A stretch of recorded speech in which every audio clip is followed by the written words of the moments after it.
Hello बच्चों, welcome back. आइए देखते हैं इकाई 10 फसल उत्पादन विज्ञान अभ्यास कार्य पुस्तिका प्रश्न 4।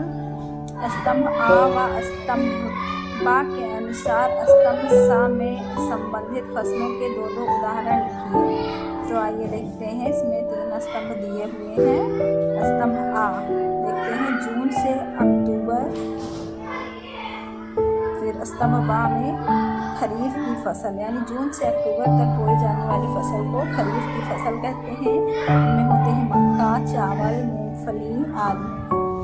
फिर नेक्स्ट देखते हैं मार्च से जून तक की बोई जाने वाली फसलों को बोलते हैं जायद की फसल।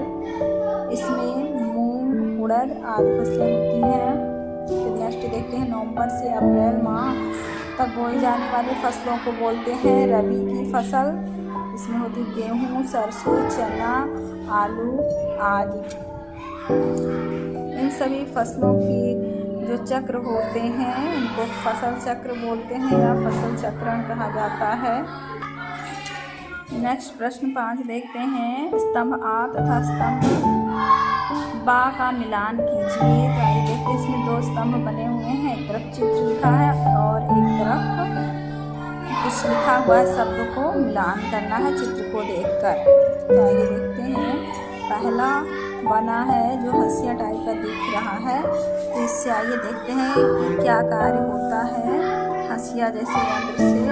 तो इसको हम मिलाएंगे कटाई से। हंसिया से कटाई का कार्य किया जाता है। फिर इसके बाद नेक्स्ट जो दिख रहा है वो ये डिबलर है। डिबलर एक यंत्र होता है जिससे बुआई का कार्य होता है, जिससे बीज समान दूरी पर बोए जाते हैं अधिक गहराई तक। इसको बुआई से मिलाएंगे। फिर नेक्स्ट देखते हैं, ये हैरो है, तिकोनिया हैरो। इससे उथली जुताई का कार्य किया जाता है। और नेक्स्ट देखेंगे जो ये ट्यूबवेल है दिख रहा है पानी गिरते हुए, इससे सिंचाई का कार्य किया जाता है। आइए देखते हैं प्रश्न 6। चित्र में दर्शाए गए कृषि यंत्रों के नाम व कार्य लिखिए। पहला जो है ये दिख रहा है यंत्र, इसको चक्की बोलते हैं। इसका कार्य होता है गेहूँ पीसना। फिर सेकंड है इसमें हंसिया, इस यंत्र को बोलते हैं हंसिया। ये फसल की कटाई करने का कार्य करता है। फिर नेक्स्ट जो यंत्र दिख रहा है उसको बोलते हैं डिबलर। ये फसल की बुआई के लिए उपयोग किया जाता है। फिर नेक्स्ट इसके बाद देख रहे हैं कंबाइन है, जो फसल की कटाई के लिए प्रयोग किया जाता है। फिर इसके बाद नेक्स्ट प्रश्न देखेंगे, प्रश्न नंबर 7। निम्नलिखित के एक शब्द में उत्तर दीजिए। का खरपतवार को हटाने की प्रक्रिया को कहते हैं खरपतवार नियंत्रण। फिर खा है उचित अंतराल पर फसल में पानी देना, सिंचाई का कार्य होता है। फिर गा है पकी हुई फसल को काटना, कटाई एवं मड़ाई का कार्य होता है। फिर उसके बाद दाने को भूसे से अलग करना, फटकना या उसाना कहलाता है। प्रश्न नंबर 8 देखेंगे। दिनेश ने अपने खेत में रबी की फसल के अंतर्गत गेहूं की फसल उगाई।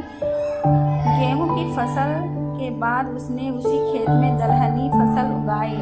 आपके अनुसार दिनेश फसल की किस प्रक्रिया का प्रयोग कर रहा है और क्यों? तो आइए देखते हैं। एक फसल के बाद दूसरी विकल्पी फसल लगाने की प्रथा है। जैसे कि गेहूं की फसल के बाद दलहन लगाई जाती है, जिससे कि भूमि की उर्वरा शक्ति बनी रहती है। इस प्रक्रिया को फसल चक्रण भी कहते हैं। आइए नेक्स्ट प्रश्न देखते हैं। प्रश्न 9। फसल उत्पादन के विभिन्न चरणों को क्रमबद्ध कीजिए। कई सारे चरण दिए हुए हैं। सिंचाई, कटाई, भंडारण, बुआई, मिट्टी तैयार करना, खरपतवार से सुरक्षा, खाद एवं उर्वरक देना। तो आइए देखते हैं, सबसे पहले नंबर पे क्या होगा। सबसे पहले फसल को बोने के लिए मिट्टी तैयार किया जाता है। उसके बाद फसल की बुआई की जाती है। फिर बुआई करने के बाद सिंचाई की जाती है और सिंचाई के बाद खाद एवं उर्वरक दिया जाता है। फिर उसके बाद खरपतवार से सुरक्षा की जाती है। फिर उसके बाद फसल जब पक जाती है तो कटाई होता है और कटाई के बाद अनाज का भंडारण किया जाता है। तो बच्चों यहाँ पर आपका पाठ 10 फसल उत्पादन समाप्त होता है। अगर आपको मेरा चैनल अच्छा लगता है तो आप प्लीज़ सब्सक्राइब करिए, लाइक करिए और शेयर भी करिए। और अगले पाठ का वीडियो देखने के लिए मेरे चैनल पर जुड़े रहिए। जय हिंद, जय भारत। तो बच्चों विज्ञान भारती कक्षा 8 अभ्यास का पुस्तिका में इकाई 10 फसल उत्पादन का एक प्रश्न छूट गया था, इसको आज हम देखेंगे। प्रश्न 10 निम्नलिखित प्रश्नों के उत्तर लिखिए। का पे आप देखिए गाय बनी है और नंबर 1 पे लिखा है गाय की देसी नस्ल। तो आइए हम देखते हैं कि गायों की देसी नस्ल क्या है। Number 1 Sahiwal, number 2 Sindhi, number 3 Demi. फिर नेक्स्ट देखेंगे खा भैंस की नस्ल। यहाँ पे आप देख रहे हैं भैंस बनी हुई है, भैंस की नस्ल देखेंगे।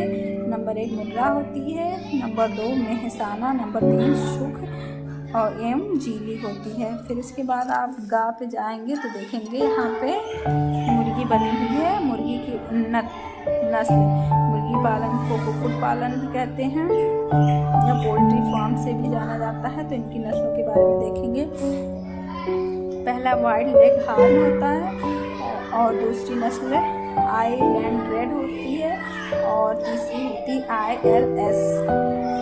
कितने प्रकार की मुर्गियों की नस्लें पाई जाती हैं। थैंक यू बच्चों, आप मेरे चैनल से जुड़े रहिए और पढ़ते रहिए विज्ञान भारती अभ्यास कार्य पुस्तिका। धन्यवाद।